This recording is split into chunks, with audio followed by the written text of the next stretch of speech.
Sir, താങ്കൾ കാലങ്ങളായി പെരുന്നാൾ സന്ദേശങ്ങൾ വാട്സപ്പ് ഇമേജുകളാക്കി സന്ദേശങ്ങൾ ഇട്ടുകൊണ്ടിരുന്ന ഒരാളായിരുന്നു. ഈ പ്രാവശ്യം താങ്കളുടെ മെസ്സേജ് കാണുന്നില്ല. എന്താണ് കാരണം?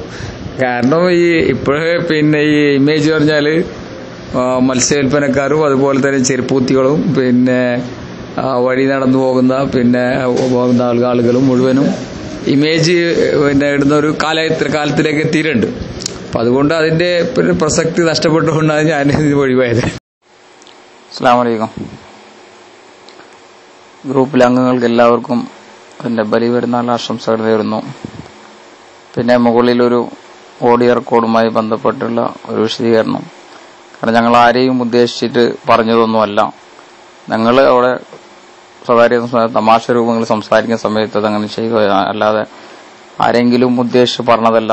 നേതാക്കന്മാരെ ഫോട്ടോ വെച്ച് ഇതിൽ ആരും ചോദിക്കേണ്ട ആവശ്യമില്ല. കാരണം ആർക്കെങ്കിലും ആ വാക്കിൽ എന്തെങ്കിലും വിഷമം അനുഭവിച്ചില്ല, അതിനോട് നമ്മൾ ഖേദം പ്രകടിപ്പിക്കുന്നു. അല്ലാതെ ആരും ഉദ്ദേശിച്ച് പറഞ്ഞതല്ല, മനഃപൂർവ്വം പറഞ്ഞതൊന്നുമല്ല. അത് നമ്മൾ തമാശ രൂപത്തിൽ സംസാരിക്കുന്ന സമയത്ത് അങ്ങനെ ഉണ്ടായതാണ്. അല്ലാതെ ഏതെങ്കിലും നേതാക്കന്മാരെയോ അല്ലെങ്കിൽ ആരെങ്കിലും ഉദ്ദേശിച്ചു പറഞ്ഞതല്ല എന്ന് വ്യക്തമാക്കുന്നു.